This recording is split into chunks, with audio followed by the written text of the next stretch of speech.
Le succès de Duncan, les idées socialistes de Bunny, lui-même définit ainsi sa position, les capitalistes ont toujours tort, donc, ce n'est que justice qu'ils vivent au crochet de Vanessa, du moment qu'elle profite d'un argent auquel elle n'a pas droit, et qu'elle ne pourrait mieux dépenser ses revenus qu'en l'entretenant, lui, cela fait assez suite à une déclaration sentimentale de sa part, selon laquelle il devrait consacrer sa vie à fournir gratuitement du miel à ses amis. Je crois qu'il a la tête farcie de bons sentiments et d'idées socialistes pas très bien assimilées. Je suis rentrée à bicyclette mercredi, et j'ai trouvé elle à la maison. Nous frîmes très heureux jusqu'au moule d'en venir à cette histoire de grosses galettes, quand, hélas, il se pourrait que nous ayons résolu la difficulté que représentent nos invités en nous abstenant de les voir. En ce moment, Aïka sont dans la maison, comme l'indiquent les bruits qui nous parviennent du salon. Mais nous ne nous voyons qu'au repas, ainsi, il est possible, dans les intervalles, de réfléchir à ce que nous nous dirons. Je découvre que la surdité impose un ajustement de l'esprit autant que de la voix. Elle effarouche les pensées les plus rapides, les plus timides, les plus profondes, en sorte que tout ce que l'on dit assurera forcément une tournure bien sentie, simple, prosaïque. On a beau faire, il ne peut en être autrement. Carrington est venu passer la fin de la semaine avec nous. C'est la plus facile des invitées, car elle ne cesse de s'activer, elle pompe l'eau, elle manie la faux, ou bien elle marche. Je pense que c'est en partie de propos délibérés, de peur d'ennuyer, mais cela a ses avantages. Après être venue à pied ici, elle est allée à pied à Charleston, et n'est rentrée qu'à 11 h hier soir, alors que nous fermions les volets. Ce pauvre renfrogné de Bunny l'accompagnait, protestant qu'une marche de 10 miles n'est rien en comparaison de la joie d'avoir quelqu'un à qui parler. Elle est repartie à pied ce matin, pour aller faire la valise de Lytton, ou lui acheter une brosse à dents à Londres, offrant une silhouette robuste dans sa robe imprimée, inspirée d'une robe d'un tableau d'Augustus John. Avec son épaisse toison blond roux et son visage plein, aux grands yeux bleus brillants. L'ensemble évite de justesse la vulgarité, mais l'évite incontestablement. Elle a l'air d'une artiste, je dis bien l'air, car dans notre cercle ce courant-là est si fort qu'il entraîne dans cette direction des personnes qui, comme Barbara, n'ont rien à voir avec l'art.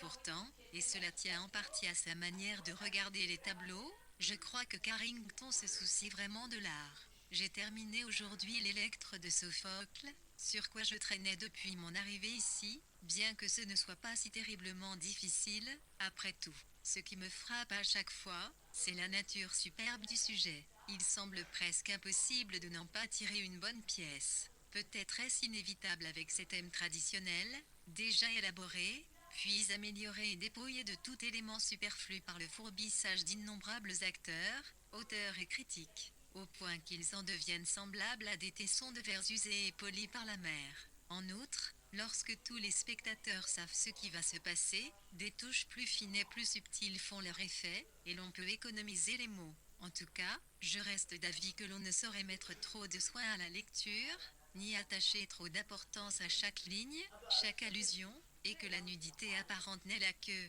de surface. Il n'en demeure pas moins que l'on peut mal interpréter les émotions exprimées dans le texte. En général, je suis mortifiée par tout ce que j'ai parvient à y trouver 13, encore que je me demande parfois s'il n'en voit pas trop, comme on pourrait le faire, je crois, avec une mauvaise pièce anglaise moderne, pour peu qu'on s'en donne la peine. Finalement, le charme particulier du grec demeure aussi fort et aussi difficile à élucider que jamais. On sent dès les premiers mots la différence insondable 11. Carrington vint séjourner chez les Wolves du samedi au lundi. Adrien et Karine Stephan, que VW avait trouvé à loger non loin, provisoirement, vinrent s'installer à la maison après son départ. Augustus John, 1878-1961, bohème et peintre célèbre.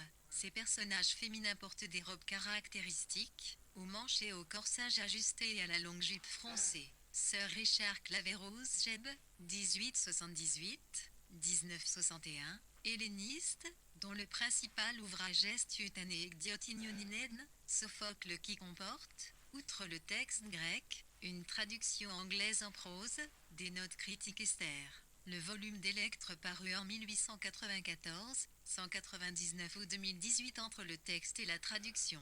L'héroïne trafiquait, peu près la même en Grèce et en Angleterre. Elle est du type d'Émilie Brontë. Clytemnestre et Électre sont clairement mère et fille et devraient, par conséquent, éprouver quelque sympathie l'une pour l'autre, encore qu'une sympathie qui s'égare puisse engendrer la haine la plus féroce. Électre est de ces faines pour qui la famille prime tout, et aussi le père. Elle vénère la tradition plus que ne le font les fils de la famille, se sent fille de son père et non pas de sa mère. Il est curieux de constater que les conventions, parfaitement fausses et ridicules, ne paraissent pourtant jamais mesquines ni méprisables, comme il en va toujours des conventions anglaises.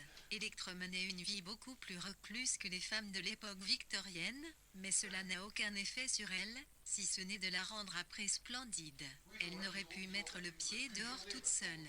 Chez nous c'eût été affaire de femmes de chambre et de fiacre fermé. Samedi 24 août j'ai dû vérifier avant d'écrire le mot samedi. Qui plus est, je ne pense pas que demain je saurai que c'est dimanche. N'était ma paresse, je tenterai sans doute de décrire la campagne, mais je n'y parviendrai pas. Je ne pourrai faire réapparaître devant mes yeux l'effet magnifique de ces vieux tapis très usés, étendus au bas des pentes, pas plus que je ne saurais suggérer l'aspect d'émeraude trouble, cette semi-transparence. Alors qu'évoluent le soleil et les ombres, et que le vert tantôt s'avive et tantôt se brouille. J'avoue toutefois que je ne recule pas moins devant la tâche, qui s'accumule depuis 7 jours, de décrire nos visiteurs. Ils sont encore là pour une semaine, je n'ai donc pas besoin de m'attaquer à eux tout de suite.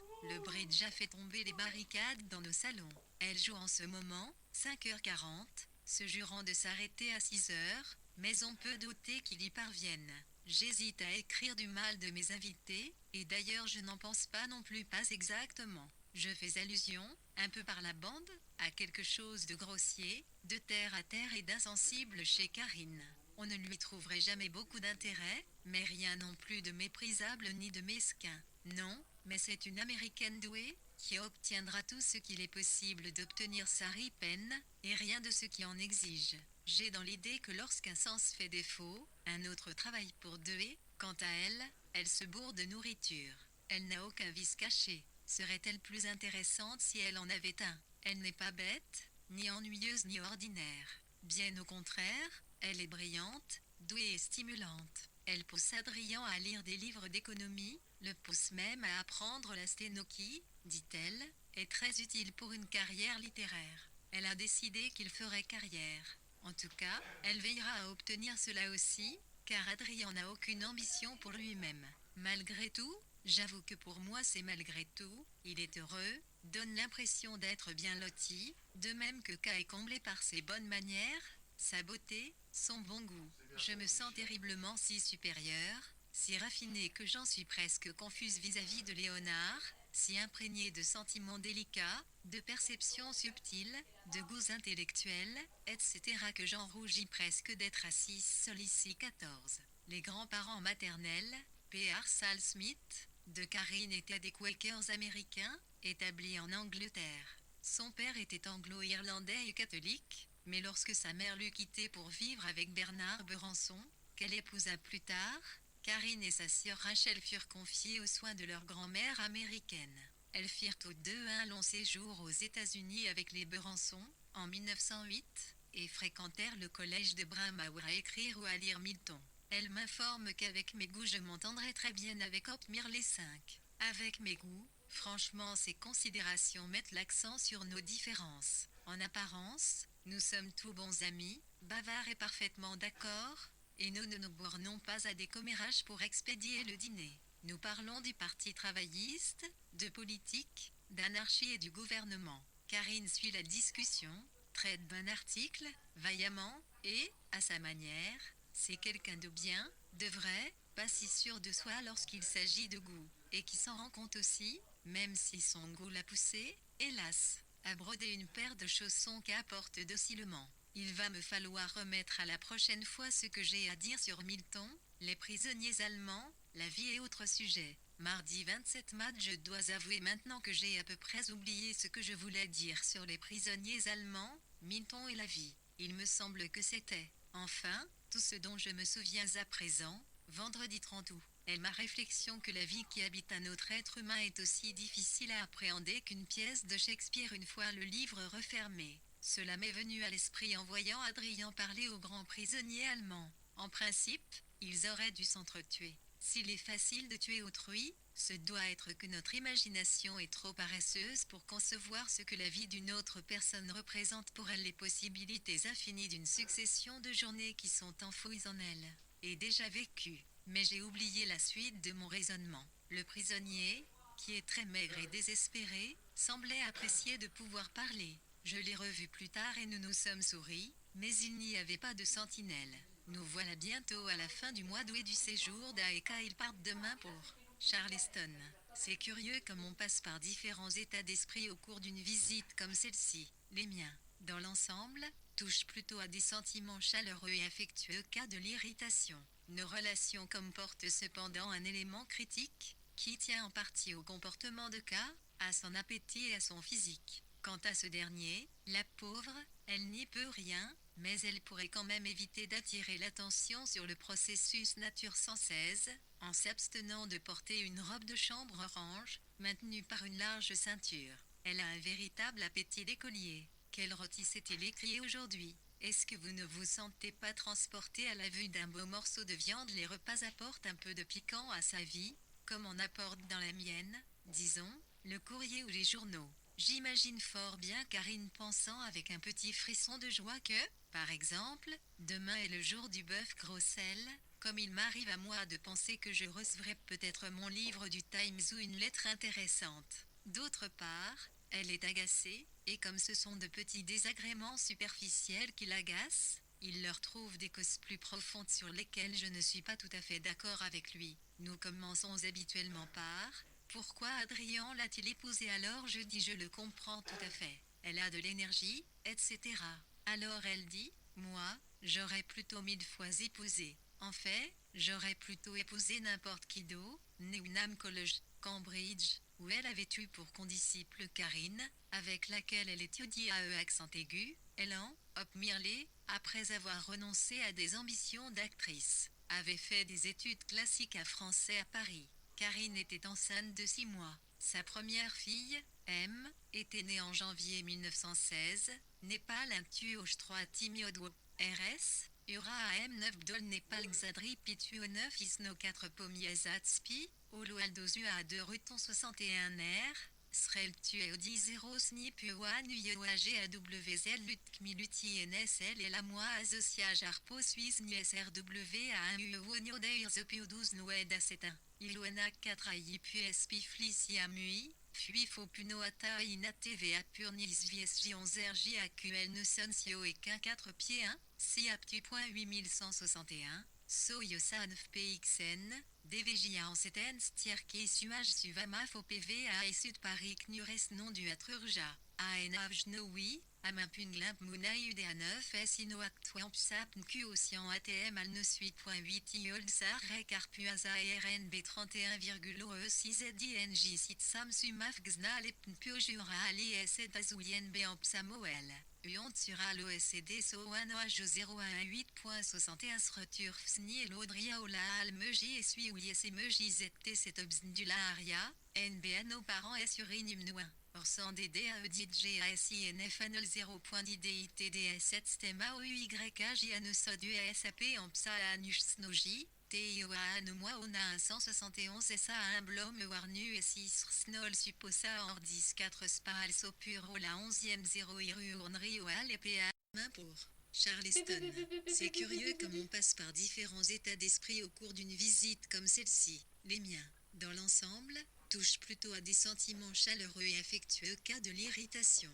Nos relations comportent cependant un élément critique, qui tient en partie au comportement de K, à son appétit et à son physique. Quant à ce dernier, la pauvre, elle n'y peut rien, mais elle pourrait quand même éviter d'attirer l'attention sur le processus nature 116, en s'abstenant de porter une robe de chambre orange, maintenue par une large ceinture. Elle a un véritable appétit d'écolier. Quelle rôtisse est-il écrit aujourd'hui? Est-ce que vous ne vous sentez pas transporté à la vue d'un beau morceau de viande? Les repas apportent un peu de piquant à sa vie, comme on apporte dans la mienne, disons, le courrier ou les journaux. J'imagine fort bien Karine pensant avec un petit frisson de joie que, par exemple, demain est le jour du bœuf gros sel, comme il m'arrive à moi de penser que je recevrai peut-être mon livre du Times ou une lettre intéressante. D'autre part, elle est agacée, et comme ce sont de petits désagréments superficiels qui l'agacent, il leur trouve des causes plus profondes sur lesquelles je ne suis pas tout à fait d'accord avec lui.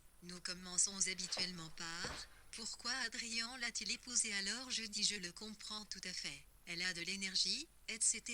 Alors elle dit, moi, j'aurais plutôt 1000 fois épousé. En fait, j'aurais plutôt épousé n'importe qui d'autre, Newnham College, Cambridge, où elle avait eu pour condisciple Karine, avec laquelle elle étudiait à accent aigu, Elan, Hop Mirley, après avoir renoncé à des ambitions d'actrice, avait fait des études classiques à français à Paris. Karine était enceinte de 6 mois. Sa première fille, M, était née en janvier 1916 C1.09 Snow et mourait au Nassau à 184 septembre 1918 sous ses airs de placidité rêveuse. Elle est d'une conscience obstinée et se fait marcher elle-même au doigt et à la baguette. Rien ne pourrait jamais m'inciter à me marier, a-t-elle dit avec la plus grande conviction. J'ai bien clairement l'idée qu'avec ses nombreux harnis, tous ses livres et ses conférences à préparer sur la littérature française, sa vie de célibataire lui convient tout à fait. J'écris cela au retour de notre partie de plaisir à Briqueton.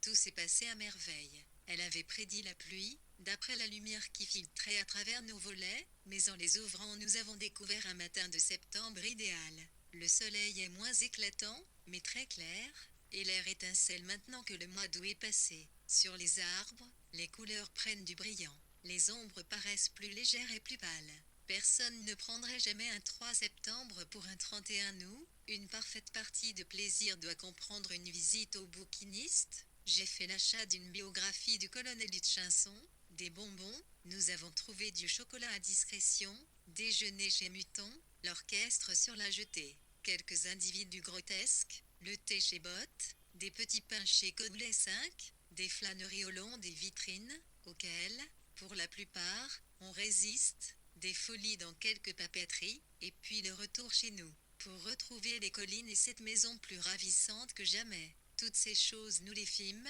et nous éprouvions aussi un sentiment de légèreté à la pensée de tous ces villages reconquis en France. Quand les lances sont repris, comme nous l'avons appris par une vitrine, ne voyons-nous pas le rideau se lever, imperceptiblement, sur la promesse d'un monde où accent circonflexe il y aura assez à manger, et tout? Je n'ai pu m'empêcher de penser que la vue d'un gentilhomme anglais, battant les chaumes pour dénicher les perdrix en compagnie de ses fils et de son chien rabatteur, offrait un avant-goût de jour meilleur. Dimanche 8 septembre en tout cas aujourd'hui, je suis mariée à un rédacteur en chef. Léonard a reçu une lettre de Bonwick lui disant qu'il lui faudra sortir son premier numéro en janvier. Il veut savoir de quel genre de bureau elle aura besoin. C'est, à mon avis, une grande victoire que d'avoir su naviguer sans s'échouer sur les McDonald's, syndicats, Rowantree, Bonwick et les autres. Cette idée est très amusante en même temps que stimulante. J'aime jouer à imaginer des bureaux, des liasses de notes, des petits grooms à boutons dorés,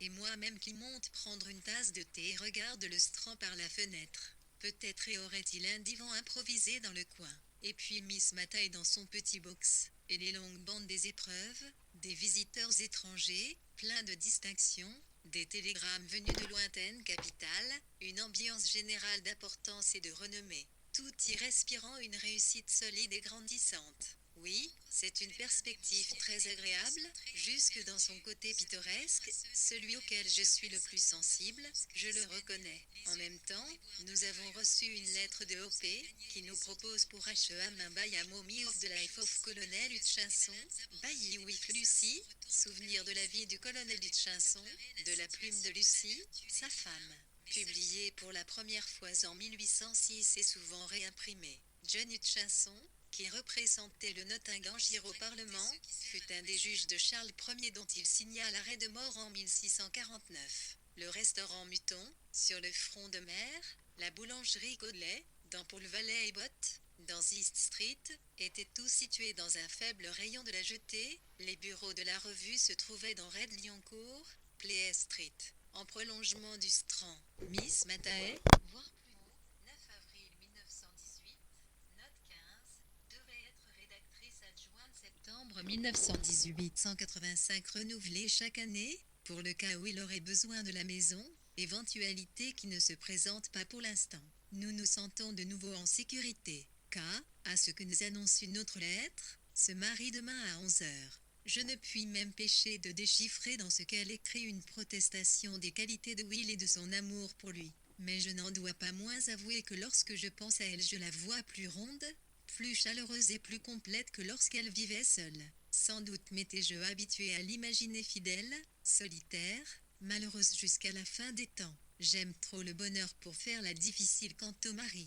Que s'est-il passé durant toute cette semaine qui a suivi la belle réussite de Brighton? Tout d'abord, le temps s'est montré d'une générosité prodigieuse, nous faisant cadeau, après un voile de bruine matinale, de temps de soleil et de tels nuages d'albâtre, fermement découpés sur le bleu du ciel, que même des personnes comme, disons, Melian Stowell 7, ont dû se sentir gaies et folâtres et très détachées des hautes préoccupations morales.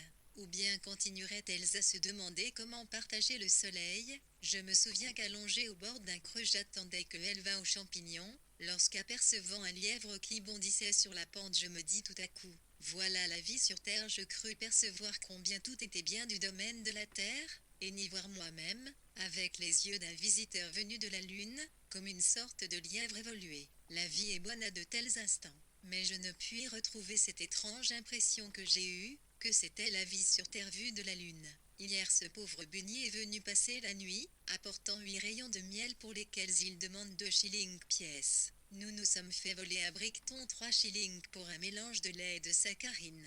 Pauvre Bunny, on le croirait encrouté de terre, dur comme une motte, on voit presque l'oseille sauvage et les orties lui pousser du crâne. La rouille fait grincer sa voix. Il arrive tout juste à trouver les mots les plus simples. Je crois que Missy Satfield le dépasse maintenant sur le plan du vocabulaire, et que Fred l'égale. Cependant, à force de gentillesse, nous l'avons dégelé, et je dois reconnaître qu'en 20 heures nous avons fait merveille. Nous voulions en savoir plus long sur les champignons, et Bunny fait autorité en matière de cryptogames. Au fait, il en a déterminé lui-même un des plus petits. Après cela, il a été capable de nous parler du syndicat des travailleurs agricoles, qui est en train de se former plus ou moins secrètement parmi nos Fred et nos Will. Son humanité n'est pas toute théorique, même s'il tient à se casser la tête sur d'éventuelles réunions travaillistes. Il s'entretient avec les prisonniers allemands, qui sont sociodémocrates, n'ont accepté de se battre que parce qu'on les aurait fusillés s'ils refusaient, et considèrent toute la guerre comme une combine de l'aristocratie. Bunny n'envisage qu'un avenir démocratique. J'ai sacrifié la moitié de ma matinée à lui tenir compagnie en ourlant des mouchoirs. Il m'a raconté sa mésaventure avec Hop Mirley, à Paris, qui offre un bon exemple de cette absurde balourdise que l'on ne peut s'empêcher de trouver sympathique chez lui. Il était furieux, le malheureux, et fanatique en amitié parce qu'on venait d'apprendre que le roman de Florence Melian Stowell, 1869-1936, humaniste, parfois chargé de cours à Newnham College, Cambridge, qui entretenait des rapports étroits avec la Société de recherche psychique, ami de G.L. Dickinson et de Roger Free, on la disait irrésistible par son physique et par son esprit. Peut-être faut-il voir là un rappel de l'histoire qu'on racontait dans la famille Estefan, d'un jeune peintre qui, levé de terre sur la Lune, avait connu un succès spectaculaire, comme il n'en devait plus Jufflet qu'en 186 septembre 1918 et H. Lawrence avait été brûlé et était descendu au même hôtel que lui. Il s'est récrié devant elle sur l'injustice qu'il y a à brûler des livres. C'était la première fois qu'ils se rencontraient. Elle pensait tellement comme lui qu'il s'exclama « Vous êtes un amour », ce qui offensa Hop. Et, pourtant, comme il me l'expliqua, il se trouvait à l'autre bout de la pièce, et il n'avait pas employé le mot amour dans le sens qu'elle croyait. J'imagine qu'il n'a jamais eu un vocabulaire très riche. Toujours est-il que Hop laissa entendre qu'il aurait dû être aux armées. Quant à Bunny, il ne voyait pas en quoi dire à une jeune femme qu'elle est un amour pouvait être choquant ou déplacé. « Virginia, m'a-t-il dit en confidence, je voudrais vous demander une photographie d'Alix. Il savait très bien laquelle, et je fus obligée de la lui donner, pour qu'il y rêve, j'imagine, au long des heures, avec cette sentimentalité diffuse, simple et bienveillante, qui lui est propre, tout en labourant à la charrue mécanique les champs de Monsieur Ext. Mais j'ai été intéressée par son récit du sauvetage d'un Indien, un certain Sévère Cardis. Bunny m'est apparu comme le héros viril, sérieux et romantique d'un roman de Meredith. Mardi 10 septembre, ce cahier ouvert, J'ai passé 5 minutes à essayer de repêcher du bout de ma plume de mouche noyée dans mon encrier. Mais je commence à comprendre que c'est une de ces entreprises qui s'avèrent bien impossibles, absolument impossibles. Darwin, pas plus que Platon, n'y parviendrait avec cette plume. Et maintenant les mouches s'accumulent et se désagrègent. Aujourd'hui il y en avait 3. H.E.A.M., je pense tout naturellement à Darwin et à Platon, mais en cela je ne suis pas la seule. Mon snobisme intellectuel a subi un rude coup quand j'ai appris de Jeannette qu'elle consacre ses soirées à lire Don Quichotte et le Paradis perdu, et sa sœur, à lire Lucrèce. Jeannette, ce qui est très caractéristique de sa part, soutient qu'il y a plus d'humour dans Don Quichotte que dans Shakespeare. La crudité de Shakespeare la rebute, je le vois. Elle la considère sous l'angle intellectuel. Toutes les personnes de sa génération se creusent trop consciencieusement la cervelle sur les livres, leur cherchant un sens, au lieu de s'abandonner au plaisir qu'elles y goûtent, ce qui est plus ou moins ma manière, et donc la plus enrichissante et la meilleure. Il paraît que Margaret ne va pas très bien. J'ai tendance à me montrer sans pitié pour les petits accros de santé des gens d'un certain âge en général, dont je m'attends à faire moi-même l'expérience un de ces jours, et pour ceux de Margaret en particulier. J'ai l'impression qu'elle vit dans une ambiance où avoir les pieds froids est plus grave qu'une bronchite ailleurs. C'est une part de ce qui donne de l'intérêt à sa vie, comme la nourriture pour Karine et la critique des livres pour moi. Et puis, Liliane et Jeannette lui font écho avec tant d'attention et de sollicitude. Margaret les domine, et elles, qui trouvent leur bonheur dans l'abnégation, dispensent leur sympathie et en viennent en quelque sorte à établir pour Margaret un baromètre de santé différent de celui en novembre 1915,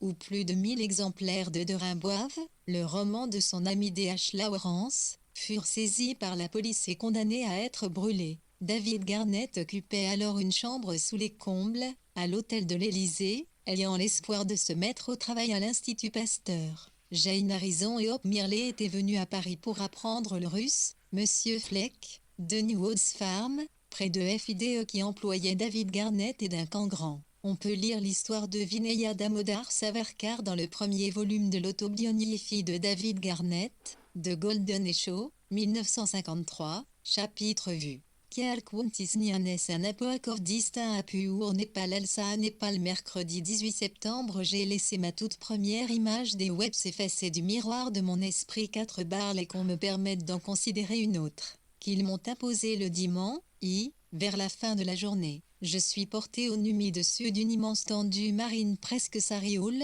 d'un gris bosselé d'ombre plus foncé, revenant de petites irrégularités et de vaguelettes qui représentent le caractère amour de la vie, le génie et le bonheur, mais ce n'est pas mon moi qui est porté au nu. Mon moi n'existe à peu près pas. Cette image-là résultait d'une conversation avec Mrs. Webb. Certes, il mérite pourtant qu'on les traite avec plus d'attention. Mais par quel effort d'imagination pourrais-je faire renaître cet étrange malaise intérieur que me cause Mrs. Webb chaque fois que je la revois? Dans les intervalles, j'oublie. Mais il suffit d'une minute avec elle pour que cela me reprenne. Il y a chez elle quelque chose d'absolument naturel et d'impersonnel. Elle vous donne le sentiment que vous êtes insignifiante et un petit peu dérangée. Elle repousse toute chaleur et originalité. Elle accepte mal votre personnalité. Elle devine un peu quels sont vos penchants naturels, et elle braque sur eux le faisceau de sa torche électrique. Nous avons eu une journée de pluie torrentielle, le samedi une de ces journées qui ne portent guère à la cordialité. Mrs. Webb, qui a un manteau, s'en débarrasse cependant, elle est nue comme un verre. Nous nous attablons pour le thé sans attendre des R.E. George Young. Les Webb mangent rapidement et solidement, et me laissent avec des monceaux de gâteau sur les bras. Après le thé, comme nous avions presque fait le tour de tous nos sujets de conversation, j'ai commencé à trembler à l'idée que nous allions en être tout à fait à court. Puis Jeon a fait son apparition, ravi comme tous les Young, de s'être mesuré à la distance et à la pluie. Bonne promenade, nous dit-il. Pendant qu'il se changeait, Mrs. Webb s'est empressée de m'exposer ses raisons de soutenir qu'elle n'avait jamais rencontré de grand homme, et c'était valable aussi pour les femmes. Tout au plus, disait-elle, les grands hommes possèdent des qualités isolées qui sont remarquables, mais à considérer globalement leur personnalité, ils n'ont aucune grandeur. Shakespeare, elle ne l'appréciait pas, parce qu'une sœur, qui était une sotte, le lui citait toujours de travers quand il était enfant. Goethe, oui, à la rigueur, On pouvait concevoir qu'il eût été un grand homme. Le sujet étant clos, elle et Jaehyun descendirent, et tous ont foncé ensemble dans la discussion d'un point de détail tout à fait hors de ma portée. Je crois qu'il s'agissait des élections générales et de l'opinion du simple soldat. Yeon s'appuyait sur des faits qui, à mon avis, ne résistent guère à l'examen. C'est un homme bienveillant, lent et rigide, qui a tout le charme de Hilton, mais moins d'intelligence et qui, ayant quitté la diplomatie pour vivre en accord avec ses principes, se retrouve maintenant officier de marine à Portsmouth. Après le dîner, Mrs. Webb est passée brusquement de la discussion passionnée au ronflement sonore. Alors ce fut le tour de Sidney. J'ai pensé qu'il parlait un peu précipitamment pour couvrir les ronds 12. George Yeon, 1872-1952, frère aîné de Hilton Yeon, voire plus haut, 18 mars 1918 note 29. Doué de talents variés et considérables, il était resté près de 20 ans dans la diplomatie, mais durant la guerre, il entra au bureau des renseignements de l'Amirauté. En mars 1918, il s'engagea comme simple soldat, CFPU, Tiltlun officier dans l'artillerie de marine. Dans le journal d'Asholiani, VW note pour le samedi 1er janvier-septembre T journée de pluie et sans interruption. Les Webb sont arrivés pour le thé. Jaehyun plus tard. Froid et beaucoup de vent septembre 1918 flernant, mais il n'y a qu'à lui poser une question, et il n'en finit pas d'y répondre, jusqu'à ce qu'on n'en puisse plus. Il nous a donné un bref aperçu de ses idées sur une autorité supranationale et sur l'avenir des lettres de change. La tâche du gouvernement sera considérablement accrue dans l'avenir. J'ai demandé si j'en aurais jamais ma part. Oh, mais oui, vous aurez une petite charge quelconque bien entendu. Nous disons toujours, ma femme et moi, qu'un garde-barrière est le plus heureux des hommes. Il a de l'autorité et il est responsable vis-à-vis d'un gouvernement. Ce devrait être le cas de chacun de nous. Ensuite, nous avons discuté d'un état tel que le conçoit elle, si complexe que chacun aurait une tâche à remplir. Suivit une longue discussion sur le fossé qui s'élargit entre les individus de couches sociales et de professions différentes. Yeon défendant cette interprétation, récusée par les Webb, j'ai posé une de mes questions les plus pertinentes. Lorsqu'on rapporte une conversation, les choses que l'on a dites soi-même ressortent comme des phares. J'ai demandé, c'est vraiment facile pour un individu de passer d'une couche sociale à une autre. Cela déclencha un déluge d'informations, mais disons que, venant des Webb, ces déluges ne sont que d'eau de seltz. Ils n'engloutissent ni ne désaltèrent jamais personne. Webb nous a indiqué le nombre de bourses d'études attribuées à Londres au cours de telle et telle année, et fait un rapport sur l'organisation de l'enseignement dans les du Sussex qui, si mauvais qu'il soit, est quand même meilleur que dans l'Ouest. En ce qui me concerne, dit-il, je suis arrivé trop tôt pour profiter de l'enseignement secondaire. Mes parents étaient de petits bourgeois commerçants, animés, comme beaucoup de leurs semblables, d'une farouche détermination de voir leurs enfants faire des études, coûte que coûte, mais qui n'avaient pas la moindre idée de la voie à suivre. Ils se mirent en tête de nous envoyer, mon frère et moi, en France et en Allemagne, et, ainsi, nous avons au moins appris le français et l'allemand. Je les lis encore, bien que j'en ai rarement l'occasion. Nous avons dû parler uniquement d'éducation, car je revois Mrs. Webb se réveiller en sursaut et se soulager de son opinion que les Allemands ont fait fausse route. Puis corriger Yeon sur quelques points concernant le rapport de la personnalité et de l'intellectuel. Il était assez sot pour les dissocier, et pour préférer ceux qu'il était bien incapable de définir. Elle l'a brocardé tant et plus, mais il s'est obstiné. Le lendemain, qui commençait soi-disant à 5h30 pour les Webb, l'heure à laquelle ils prennent du thé dans leur chambre, j'ai dû me battre avec une critique très récalcitrante de Johann and Peter de Well. Mon inspiration était paralysée par le claquement des talons de Mrs. Webb qui arpentait la terrasse et par le son très aigu de sa voix très moqueuse, alors qu'elle discourait à l'adresse de elle en attendant soit l'arrivée de W, soit la fin de la pluie. Ils se sont promenés sur les collines jusqu'à l'heure du déjeuner. Ici, il me faut sauter une bonne partie de la conversation. Imaginons donc que Sidney, Béatrice et moi-même sommes assis au bord de la route qui surplombe Telscombe, fumant des cigarettes en plein soleil, tandis que la Silver Key en patrouille lentement au-dessus de Néouavant. Les collines étaient plus belles que jamais, et Mrs. W s'est lancée dans un discours sur la beauté du paysage, et dans ses souvenirs de l'Inde, vers lesquels elle se tourne lorsqu'elle désinsomnie, se délectant du souvenir plus qu'elle ne l'a fait de la réalité. Sidney, cela saute 191 13 UEV. Soit 10 ans à 5h30 pour les web, l'heure à laquelle ils prennent du thé dans leur chambre. J'ai dû me battre avec une critique très récalcitrante de Johan and Peter de Well. Mon inspiration était paralysée par le claquement des talons de Mrs. Webb qui arpentait la terrasse et par le son très aigu de sa voix très moqueuse, alors qu'elle discourait à l'adresse de elle en attendant soit l'arrivée de W, soit la fin de la pluie. Ils se sont promenés sur les collines jusqu'à l'heure du déjeuner. Ici, il me faut sauter une bonne partie de la conversation. Imaginons donc que Sydney, Béatrice et moi-même sommes assis au bord de la route qui surplombe Telscombe, fumant des cigarettes en plein soleil, tandis que la Silver Key empatrouille lentement au-dessus de Néouavant. Les collines étaient plus belles que jamais, et Mrs. W s'est lancée dans un discours sur la beauté du paysage, et dans ses souvenirs de l'Inde, vers lesquels elle se tourne lorsqu'elle désinsomnie, se délectant du souvenir plus qu'elle ne l'a fait de la réalité. Sydney, cela saute 191 13 UEV. W. Donna du roman de H.G. Wells,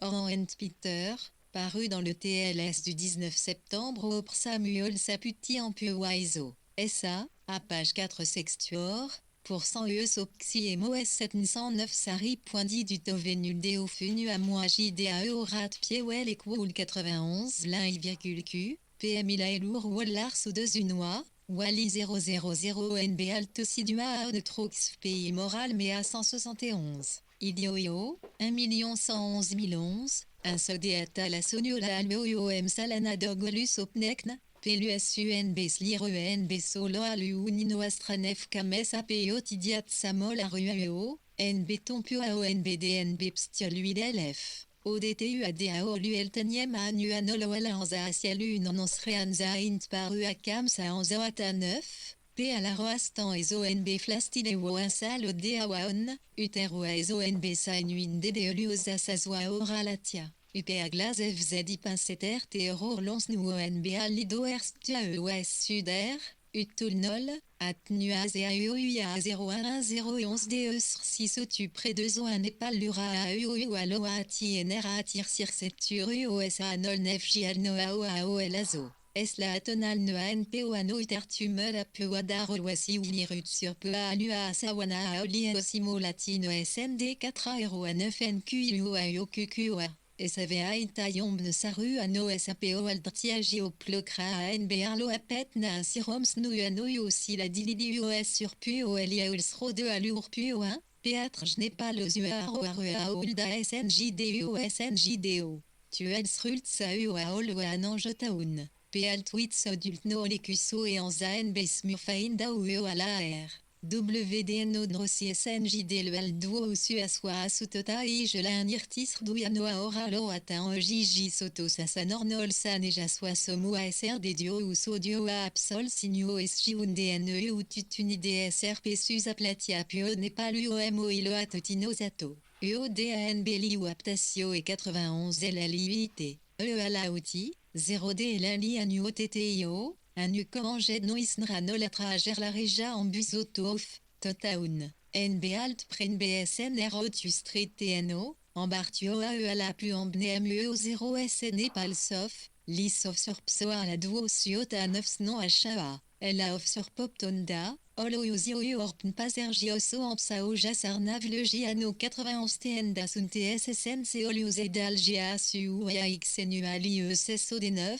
Onzo a Orangsa a Nasa Hortal Basset Sourju Assas DOAE Waret Pru OS do Barra Unj, SNJD Noanoax Nanoa Joa SRPOAS sur Pof Yusa Eo Priya a Pura Zeroina Zone, NB Aton Atrano Yo Somu Anio Saptuir Salio Felmo, NBO 2.1 au 9. PALAEJD Lio à part 0 Yo à la Louis Stadalio Rambio Diambes TRC Anard des Salambio So 3 O I paroleur stage sur MOSO à Paoitelo 1.1091 DAUIC 2 JO Alnet.nu Atuan Bio Wallon Bio JO Tsu RJ à Zone. Ataito à Ano 0 Lio Sozoli XN à 01. Premier un Nitol point d'interrogation Hipodao à la Punoso à Osn du Ossu. SA Suaswao Apua Ankfombuan Junopa et Petemio NBOD si sur l'Inno ST El Tutino Fopio, SR Lua de Snuderos son nom Untuano Jofutio Lui, Ianzo Yopsombe, Tiona azeat nosa azea lurnasiot snuen besaot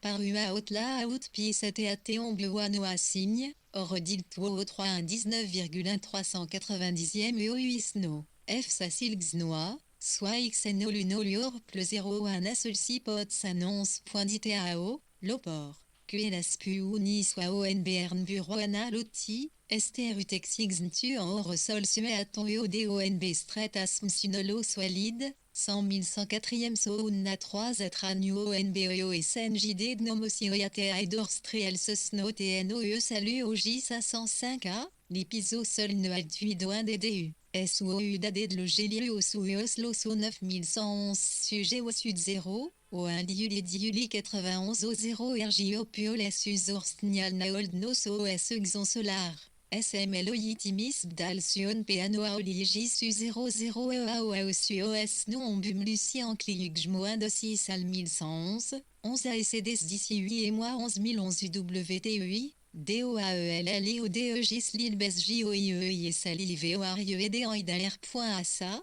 S7 Piol la Wonelo Audio Apu Pro Sui, U, CNOAXNE 816T, Atkiagia 06 1 septembre 1918 191 Bien les webs se sont révélés larges d'esprit, et raisonnables, complètement, envers et contre tout. Cela mérite d'être souligné. Le bon sens m'apparaît comme leur caractéristique invariable. C'était du bon sens de ne pas s'embarrasser d'adieu ni d'une lettre de château. Ils abordent toujours chaque difficulté avec un parfait bon sens, qu'il s'agisse de domestique ou de politique, mettant leur intelligence à votre service sans la moindre ostentation, ni la moindre flagornerie. L'horizon qui s'offre à eux est parfaitement dégagé, à moins que, dans le cas de Mrs.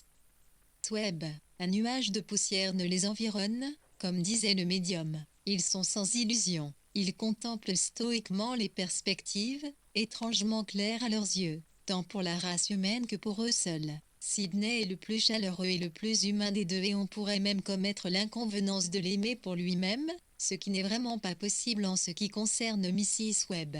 Avec quel stoïcisme il a déclaré, son éternel petit sourire aux lèvres, qu'ils ont maintenant 60 ans et doivent donc s'attendre à une attaque au cours des 5 prochaines années. Mais que s'il lui était possible de se concerter avec le messager divin, il s'arrangerait d'une manière ou d'une autre pour mourir exactement en même temps que son épouse. En bonne justice, je devrais consacrer tout un chapitre à Lottie, mais vivre des incidents de ce genre est déjà assez déplaisant sans avoir encore à les récapituler ici. À cet instant, du fait de ce que Lottie a entendu elle me dire avant le petit déjeuner, j'ignore si nous avons de bonnes ou pas du tout, et à vrai dire cela m'est totalement indifférent. Tant est grand mon soulagement d'être débarrassé d'elle pour 15 jours. À considérer leur peu d'importance, on peut les comparer à ces moucherons qui vous entrent dans vos constants de désagréments malgré leur petitesse. Mais parlons d'autre chose. Je suis allée à Charleston mardi dernier, et quand elle m'a montré ses coquillages, seule avec Nessa,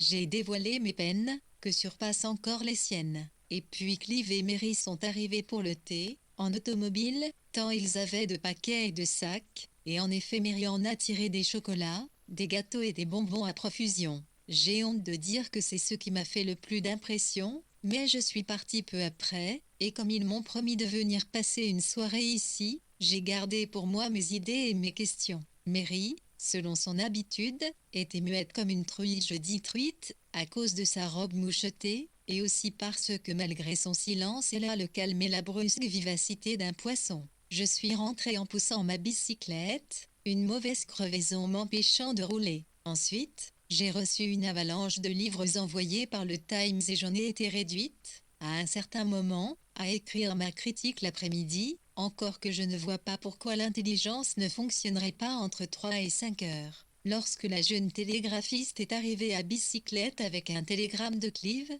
qui se décommandait à cause de je ne sais quelle maladie de Mary, nous avons été tous les deux extrêmement soulagés. J'ai envoyé promener ma plume, comme l'on dit, et dévoré un énorme thé, et ma tâche d'écrire m'a paru bien allégée. Quand on me demande une critique par télégramme, et que M. Jal doit pédaler sous une averse jusqu'à Gland pour en rapporter le livre, et qu'il vient frapper au carreau vers 10 heures du soir, pour recevoir son pourboire en échange du paquet, je me sens très importante et même un peu surexcitée. Par extraordinaire le livre, 192 octobre 1918 de Hudson, valait la peine d'être Louis. Puis samedi, nous sommes allés à Iowa par le train, et nous avons fait l'achat d'une scie passe-partout, de poissons et d'enveloppes, et puis nous sommes allés chercher Gertley à la gare, et nous sommes rentrés. Je ne sais si nos exclamations au départ de nos invités prouvent quelque chose, mais, cette fois, nous nous sommes écriés ensemble, mon Dieu, quel égoïste nous avions parlé de Gertley à Gertley près de 30 heures durant. C'est comme de regarder au microscope. Une unique taupinière est merveilleusement visible, le monde environnant cesse d'exister. Mais Gertley est un jeune homme persuasif. Même s'il a des limites, il est capable et respectable à l'intérieur de ses limites, dur comme une balle de cricket, aussi étroitement gainé et rembourré sur le pourtour. Nous discutions, enfin, nous en revenions toujours à Gertley. J'ai un caractère très particulier. Je ne suis pas un artiste comme les autres. Il n'y aurait pas ces espaces vides dans mes tableaux. Je ne peux approuver cela, car, en ce qui me concerne, je possède un certain sang que les autres n'ont pas. J'ai vu en un clin d'œil ce qu'elles n'avaient jamais rêvé de voir, et ainsi de suite. Et si vous vous écartez un tant soit peu du sujet, il reste aux aguets, replié sur ses positions et, d'une manière ou d'une autre, vous ramène habilement à lui-même. Il est habité d'une vanité insatiable. Je le soupçonne, en fait, d'être très dépendant de la bonne opinion de gens comme nous, et passionnément désireux d'être apprécié de Duncan, Vanessa et Roger. Il n'a connu que des succès trop faciles jusqu'ici. Pourtant, et je parle sans mâcher mes mots, s'il a des capacités et de l'intelligence, s'il va peindre, c'est évident, de bons tableaux, plein d'intérêt, ce n'est qu'au prix de quelque éclatement de l'intellect qu'il pourrait devenir un peintre. Dans son journal d'Asheham,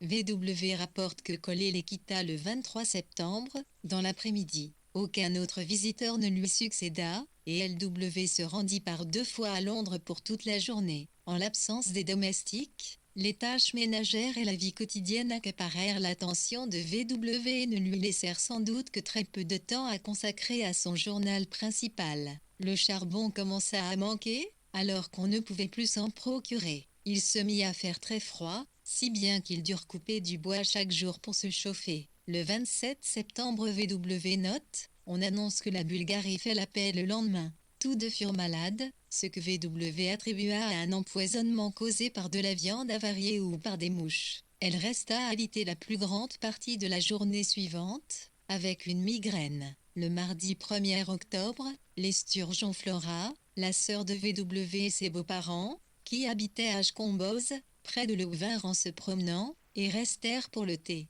Mercredi 2 octobre non, je ne puis écrire à Margaret Davis. J'ai épuisé pour elle ma première inspiration d'après le thé. C'est une grave erreur de n'écrire pas ce qu'on veut écrire, au moment où l'on a envie de l'écrire. Ne contrariez jamais un penchant naturel. J'avais aussi tant de choses à dire ici. D'abord que le temps a changé et que nous sommes au seuil de l'hiver. Nous avons reculé nos pendules dimanche soir. En 15. La critique de VW de Faroe Yendlonhago, au loin, il y eut l'océan, de W.H. Hudson, paru le TLS du 26 septembre 1918. Monsieur et Mrs. Shell habitaient un cottage proche d'Asheham, et apportaient partout une aide dans la maison ou au jardin pour remplacer Mrs. Hatfield. Même temps, j'ai mis des vêtements chauds. Le soleil a perdu la moitié de sa chaleur et les nuits sont devenues glaciales. Nous avons commencé à allumer du feu avant le thé, à dîner à la clarté d'une lampe et à frissonner faute de couverture de fourrure sur nos lits. Mais l'impulsion qui devait rapprocher, façonner et permettre l'enchaînement de toutes ces idées dont j'ai la tête pleine, s'est engloutie dans cette malencontreuse page à Margaret Davies. Lundi 7 octobre, je regrette profondément l'élan généreux qui m'a poussé à cette lettre où je décrivais les webs à Margaret. Ce soir-là, mon esprit fourmillait d'idées, et Ashamo méritait un adieu plus somptueux que je ne suis en mesure de lui donner, troublé comme je le suis par l'excitation du retour à Londres, et un peu énervé par le problème des bonnes qu'il va falloir affronter demain. J'ai envie de m'étendre longuement sur le confort et la beauté de cette pièce. J'ai acheté un autre bocal de verre pour 2 shillings. Ces choses sont au premier plan. C'est un peu à cause d'elle et de l'effet de douche de la presse de Harmsworth que je ne parle pas d'abord et avant tout de l'offre de paix de l'Allemagne. Certes, elle nous a fait battre le cœur ce matin, à Asheham, mais comme le Times veut à tout prix la minimiser, il ne nous reste plus guère de joie au cœur. nous sommes revenus par Istgrinstea pour éviter la cohue, un long voyage, par conséquent, avec des arrêts aux endroits les plus mornes du Sussex West Watley, entre autres. Nous avons déjeuné chez Welshera, où nous avons pu contempler ce qu'il y a de plus bas dans la nature humaine, vu de la chair qui n'avait pas encore pris forme humaine. Est-ce le fait de manger ou de boire qui est dégradant, ou bien les gens qui déjeunent au restaurant sont-ils par eux-mêmes des dégénérés? Toujours est-il qu'après cela on a peine à envisager sa propre humanité. Samedi 12 octobre, la première semaine à Londres est toujours une des plus riches, et les semaines riches ont toujours tendance à passer sans qu'on en consigne rien. Il me faut aussi célébrer un anniversaire, ce journal a 1 an, et, revenant en arrière, je m'aperçois qu'on refait toujours exactement les mêmes choses. Par exemple, cette semaine, nous sommes allés faire l'achat d'un pardessus pour elle l'année dernière, c'était des bottines. De nouveau, il a été question d'une réception, de nouveau, nous avons eu ce que j'appelle par euphémisme une discussion. Nessa a été à Londres aussi, et j'ai dîné avec elle et Clive, mais cette fois il y avait Duncan, et c'est à Gordon Square que nous avons dîné d'eux. Toutefois la réunion de Lord Grey 3 n'a pas eu son équivalent l'année dernière, et je n'aurais pas non plus pu écrire, comme je le fais maintenant, que le journal de demain apportera peut-être la nouvelle de l'armistice. Il est fort possible que les combats aient cessé la semaine prochaine à la même heure. Quoi que nous ayons fait, cette semaine-ci aura eu cet extraordinaire arrière-goût 194 octobre. Une des plus riches, et les semaines riches ont toujours tendance à passer sans qu'on en consigne rien. Il me faut aussi célébrer un anniversaire, ce journal a 1 an, et, revenant en arrière, je m'aperçois qu'on refait toujours exactement les mêmes choses. Par exemple, cette semaine, nous sommes allés faire l'achat d'un pardessus pour elle l'année dernière, c'était des bottines. De nouveau, il a été question d'une réception, de nouveau, nous avons eu ce que j'appelle par euphémisme une discussion. Nessa a été à Londres aussi, et j'ai dîné avec elle et Clive, mais cette fois il y avait Duncan, et c'est à Gordon Square que nous avons dîné d'eux. Toutefois la réunion de Lord Grey 3 n'a pas eu son équivalent l'année dernière, et je n'aurais pas non plus pu écrire, comme je le fais maintenant, que le journal de demain apportera peut-être la nouvelle de l'armistice. Il est fort possible que les combats aient cessé la semaine prochaine à la même heure. Quoi que nous ayons fait, cette semaine-ci aura eu cet extraordinaire arrière-goût 194 octobre 1918 d'espoir,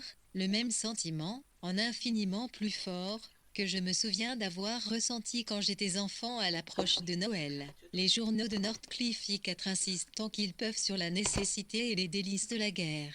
Ils amplifient nos victoires pour nous allécher par la perspective d'en connaître d'autres. Ils poussent des cris de joie lorsque les Allemands coulent le bateau courrier d'Irlande 5, mais ils montrent aussi quelque inquiétude à l'idée que les conditions de Wilson puissent être acceptées. Elle revient à l'instant de Stens en apportant le journal qui dit, avec une évidente consternation, que le bruit court que l'Allemagne accepterait d'évacuation des territoires. En aucun cas, bien entendu, l'Allemagne n'aura le droit de poser des conditions, ajoute le journal. En attendant, Philippe est en pleine action, et le fils de Davis s'est fait tuer. La réunion présidée par Grey fut imposante. Pour une réunion, 100 ans, ce qui ne veut évidemment pas dire grand-chose, mais cela revient quand même à dire que Grey lui-même m'a frappé par ce qu'il a du seigneur du village anglais. Solide et sans détour, une curieuse ressemblance physique avec oncle Herbert, en plus marquant, et cette espèce d'honorabilité et de sagesse campagnarde que l'on sent aussi dans une certaine mesure,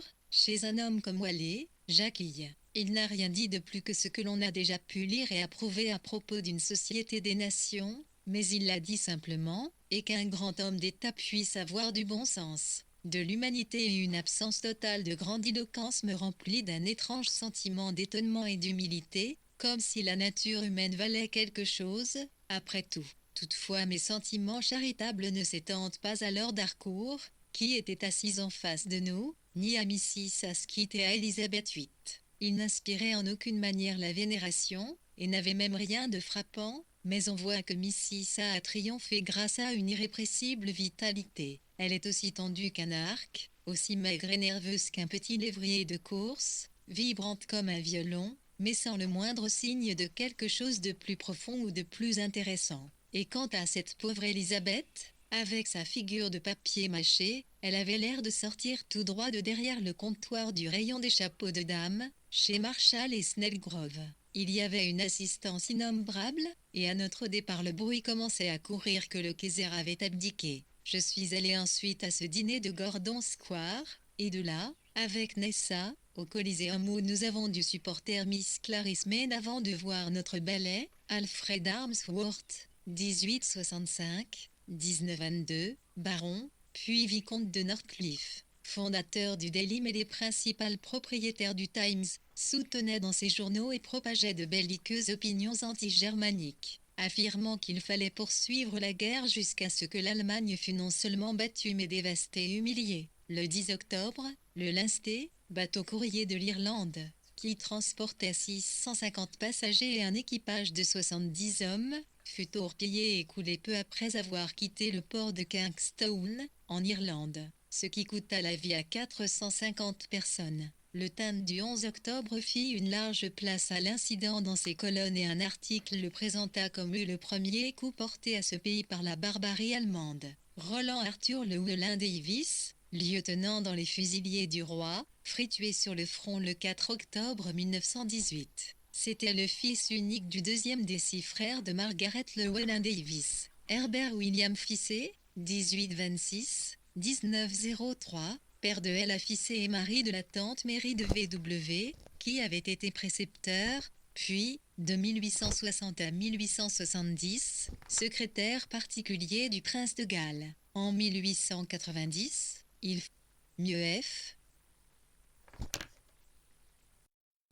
Bip, bip, bip, bip, bip, bip, bip, bip, Père bip, de bip. Ella Fissé et mari de la tante Mary de V.W., qui avait été précepteur, puis, de 1860 à 1870, secrétaire particulier du prince de Galles. En 1890, il fait nommer Vice-Ward dans des Stanary, les mines d'étain de Cornouailles et du Devon. Louis Harcourt, 1863-1922, homme politique, libéral et membre du Parlement de 190-41, 1916 et ministre du gouvernement de M.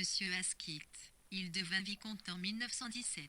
Elisabeth Asquith, 1897-1945, fille unique du précédent Premier ministre et de Margot, sa seconde femme. Elle devait épouser le diplomate roumain, prince Antoine Bibesco, en 1919, molle, 1918-195, je ne parviens pas plus à écrire qu'à prononcer le nom, qui n'est pas un des meilleurs. Dans mon souvenir, il avait été mieux dansé à Covent Garden. Ménard, qui a maintenant la générosité et un peu l'allure d'un prince oriental, avait loué un coupé fermé pour Nessa, toute petite voiture, lente et archaïque, tirée par un quadrupède qui faisait très écurie de louage. Roger, Duncan, Ménard et moi-même nous sommes entassés à l'intérieur et avons tranquillement gagné Chelsea en traverse versant Londres clopin-clopant. Par hasard nous croisâmes Otoline, peinturlurée, aussi voyante qu'une catin, bien visible au milieu des omnibus, à la lumière d'une lampe à arc, et elle réapparut dans le salon des Sitwell 11 degrés. La veille, au 46 Gordon Square, j'avais fait la connaissance des 2 frères Sitwell, qui m'avaient invité à la réception. Le matin même, Nia critique des poèmes d'Edith Sitwell avait paru dans le Times. C'est curieux comme des groupes entiers de personnes s'introduisent soudain en bloc dans votre vie. Ce groupe, auquel Gertley et Mériage sont rattachés, m'était inconnu il y a un an. Je les ai observés avec un calme considérable et un peu inquiétant. Je me demandais ce qui, dans une réunion comme celle-ci, vaut la peine que l'on s'échauffe et se querelle, et je me suis surprise à dire des choses très maternelles à Gertley, pour la première fois en habit de soirée, acheté à cet éméché de Monsieur Dalla. Nous avons comparé nos impressions. Edith Sitwell est une jeune femme très grande, qui arbore en permanence une expression effarée et que complète curieusement une haute coiffure de soie verte qui lui dissimule les cheveux, si bien qu'on peut se demander si elle en a à part cela. Je connaissais tout le monde, je crois, Nina Hammett, Mary H., Jacques H., Otoline, Shepard 11, Norton, etc. Je me suis surprise à discuter de Sophocle avec Shepard. Jamais encore je ne l'avais vu aussi sérieux, même un court instant. Je suis obsédé par le théâtre grec et ses personnages, disait-il, et je me demande si je ne vois pas en tout le monde un personnage du théâtre grec. Je l'ai trouvé plus sympathique, cette fois. Mais je crois qu'il s'est senti gêné de rester planté à discuter gravement de Sophocle, et nous nous sommes quittés là-dessus. On peut mesurer mon aptitude à ce genre de soirée à l'indifférence avec laquelle j'accepte qu'on me quitte, et au sang-froid avec lequel je choisis mon interlocuteur suivant. J'en ai été très frappé. Et avec quel calme aussi j'ai regardé ma montre. Et vu qu'il était l'heure de prendre congé, suis sorti seul, me suis fait conduire à Sloane Square, pensif et recueilli, et non pas agité ni déprimé d'ose. La compagnie des ballets de Diaghilev donnait une série de représentations pour la saison, au London Coliseum, où elle partageait l'affiche avec des artistes de music hall, dont Clarisse Mene. Scheherazade était au programme du 10 octobre. La prévenance princière de Ménard s'explique par le fait que Nessa était enceinte. Edith, 1887, 1964, Osbert, 1892, 1968, et Sacheverell, 1897, 1988, Sitwell, les trois enfants de l'excentrique Sir George Sitwell, de Renisha Hall, Derbyshire, commençaient à se faire chacun un nom à soi dans le monde littéraire. Edith publiait une anthologie annuelle de poésie anti-géorgienne, W.L. Roux, à laquelle il contribuait tout. L'article de V.W. sur des poèmes récemment publiés, y compris Clown sous Maison du Clown, d'Edith Sitwell, paru dans le TSL du 10 octobre 1918, sous le titre Adventures allées, tous aventuriers. John Trossi des Shepard, 1881-1968, successivement boursier, chargé de cours et maître de conférences à King's College, Cambridge, et plus tard principal. Élu membre de la Société des Apôtres en 1902, en même temps que Lytton Strachey, c'était un commentateur persuasif des idées et de la civilisation de la Grèce, durant la guerre, employé au bureau des renseignements du ministère de la guerre. Il occupa avec Léonard Keynes et d'autres l'ancien appartement des Belles au 46 Gordon Square, Bloomsbury. L.W., qui avait dîné avec G.L. Dickinson, retrouva V.W. à Sloane Square, d'où ils purent rentrer ensemble à Richmond. La phrase écrite un peu plus tôt pense qui, dans une réunion comme celle-ci vaut la paix que l'on s'échauffe et se querelle, suggère que L.W. avait essayé de la dissuader de se rendre chez les Sieniel mardi 15 octobre. Je ne pensais pas trouver sitôt l'occasion de décrire une rencontre avec un ministre du cabinet, mais il semble bien que nous dérivions, sans grand enthousiasme de notre part, vers un milieu où l'on est parfois amené à rencontrer les grands personnages officiels. De International Review, surtout, il est pour quelque chose. Mais ce n'était pas la revue qui nous amenait Herbert Fissé, sa visite tenait manifestement à de vieux liens de famille. J'étais seul à la table du thé, dimanche, avec pour lecture mon odieuse feuille de chou, les Allemands ayant accepté samedi, tard dans la nuit, d'évacuer les territoires occupés, car elle était à Sutton, pour une conférence sur nos colonies, et les bonnes avaient congé, lorsque la sonnette s'est fait entendre et que j'ai aperçu plusieurs silhouettes derrière la vitre. Ayant ouvert, je suis d'abord restée interdite. C'était Olive et H chez Eltine, plus Herbert Fissé. Les H se sont retirés et Herbert est entré, comme il en avait été convenu entre eux. Étais-je intimidée ou fière, ou simplement intéressée et impatiente de lui soutirer des nouvelles? Je ne crois pas avoir ressenti la moindre agitation. Tout d'abord, il n'a plus son air hâve d'intellectuel, ses joues creusées se sont arrondies, ses yeux ont cet aspect givré que prennent les yeux bleus chez les personnes âgées. Tout son maintien respire le calme et la simplicité, et lorsqu'il ne parle pas, il paraît affligé, éteint. Peut-être est-ce dû à de nombreux décès dans sa famille, mais je ne puis m'empêcher de penser que la vie à Londres l'a débarrassé de sa démangeaison de dire des choses intelligentes à longueur de journée aux étudiants de première année. Toujours est-il que nous parlâmes sans interruption et sans difficulté. Nous avons gagné la guerre aujourd'hui, me dit-il tout de suite. J'ai vu Miner ce matin, et d'après lui nous aurons la paix d'ici à Noël. Les Allemands ont reconnu qu'ils ne pourraient battre en retraite. L'état-major général s'est rendu à l'évidence, ce qui était faire preuve d'un considérable courage à mon avis. Bien entendu, nous ne pouvons accepter leurs conditions actuelles. Voyons, ils seraient toujours la plus grande puissance militaire d'Europe. Ils pourraient recommencer dans 10 ans, mais cela dépend des Français. Lloyd George part lundi pour Paris, mais les Français tiennent bon pour avoir comme garantie l'évacuation de l'Alsace-Lorraine. Nous exigerons sans doute aussi le désarmement de certains régiments, Mais nous avons gagné la guerre, alors il m'a raconté comment nous l'avions gagnée. Selon lui, c'est en prenant un risque énorme au cours du mois de juillet, lorsque nous avons laissé les lignes anglaises sans réserve, et retiré l'armée pour renforcer le coup de Foch qui, avec une précision toute française, devait précéder de 10 minutes l'attaque allemande. Si ce coup avait échoué, il n'y avait rien entre les Allemands et les ports de la Manche. On a maintenant bon espoir d'une défaite totale de l'année allemande. Foch dit, je ne me suis pas encore battu malgré le ton extrêmement vindicatif de notre presse et de la presse française. Herbert croit que nous allons priver Foch de sa bataille, en partie parce que les Allemands sont prêts à accepter n'importe quelles conditions. Olivier Zettin était la belle-sœur de H.A.L. Fissé, voire plus haut, 18 mars 1918, note 29. Née Hilbert, elle avait épousé Michael Zettin en 1912. Le mariage fut un échec et devait être dissous en 1921. H.A.L. Fissé avait perdu sa mère et deux de ses frères au cours des 2 dernières années 15. Alfred Millegala, 1854-1925, vicomte en 1902, avait en 1916 fait partie du cabinet de guerre de Lloyd George, en avril 1918. Il avait été nommé secrétaire d'État à la guerre octobre 1918-197 pour l'éviter. Lloyd George m'a répété sur tous les tons qu'il a l'intention de se montrer généreux envers les Allemands. Nous voulons une Allemagne forte, dit-il. Le Kaiser s'en ira probablement. Oh, j'admirais beaucoup les Allemands au début. J'ai fait mes études là-bas et j'y ai beaucoup d'amis, mais j'ai perdu ma foi en eux. La Sing.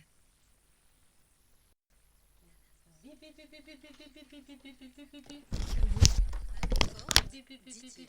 Le Kaiser s'en ira probablement. Oh, j'admirais beaucoup les Allemands au début. J'ai fait mes études là-bas et j'y ai beaucoup d'amis, mais j'ai perdu ma foi en eux. La proportion de brutes est plus forte chez eux que chez nous. On leur a enseigné la brutalité, mais cela n'a pas payé. Chacun de leurs crimes leur a coûté cher. Personne ne peut envisager une nouvelle guerre. Voyons, dans 10 ans, ils pourraient raser complètement Londres avec leurs aéroplanes. Chaque Allemand tué à la bataille de la Somme nous coûtait 1000 livres, maintenant cela nous en coûte 3000. Mais il y a un très grand nombre d'hommes qui n'ont jamais été blessés ou qui n'ont jamais rien vu d'horrible. Célie XVI m'a dit l'autre jour qu'il avait parlé à des milliers de soldats et que tous désiraient que les conditions de vie demeurent celles de la guerre, mais sans ces bons dieux d'obus. Il y aura du grabuge quand ils reviendront. Ils vont trouver trop terne leur vie d'autrefois. Je vais m'attaquer à leur éducation, c'est vrai, mais là on ne fera rien de sitôt, pas de mon temps. Je veux réformer les universités, et ensuite je me retirerai. Je peux rester au Parlement sans y remplir de fonctions. Très probablement je retournerai enseigner à Oxford. La conversation s'est poursuivie, non pas tout à fait comme dans un roman de Mrs. Freward. J'ai tâché, mais cela m'était difficile, de la trouver extraordinaire, ou plutôt de trouver extraordinaire d'être en contact avec quelqu'un qui est au cœur des choses, assis à un bureau, dans une petite pièce de Downing Street où, dit-il, des messages affluent des 4 coins du monde sur les ondes, à une vitesse d'1 million de kilomètres à la minute, où l'on doit constamment résoudre au pied levé des questions d'une difficulté et d'une importance considérable, où le sort d'entières armées dépend des décisions de 2 ou 3 vieux messieurs. D'après lui, il y a 2 ou 3 hommes de génie au cabinet ministériel, Lloyd George, Balfour et peut-être Winston Churchill. Leur génie consistant, pour Herbert, à éclairer les choses d'un jour nouveau, et quantité de médiocrité. Quant aux qualités de Herbert, je suppose qu'elles sont l'équilibre, la clairvoyance et la culture. Le prestige semble effacer les excentricités de surface, donner aux gens une apparence de simplicité, les rendre très courtois, mais leur faire perdre en quelque sorte leur spontanéité. Ils y prennent comme un relent de majordome de famille. Mais cela fut plus apparent à l'arrivée de elle seule avec moi. H s'est montré très amical et très modeste, il n'affectait pas ses airs de dignité. Vendredi 18 octobre il saute aux yeux. Bien sûr, que pour une certaine raison, qui n'est peut-être pas à mon honneur, j'estime que HF mérite qu'on en écrive beaucoup plus long sur lui que sur K, par exemple, ou sur Saxon. Les deux ayant dîné ici depuis sa visite. Ma major général John Edward Bernard Cely, 1868-1947, plus tard premier baron Mottiston, avait été secrétaire d'État à la guerre au commandement de la brigade de cavalerie canadienne, mais, en 1918, il retourna à Whitehall comme délégué au ministère de l'Armement. Arthur James Balfour, 1849-1930, avait été Premier ministre d'un gouvernement conservateur de 1902 à 1905. Membre du Conseil de guerre en 1914, il devint secrétaire aux affaires étrangères dans le gouvernement de coalition,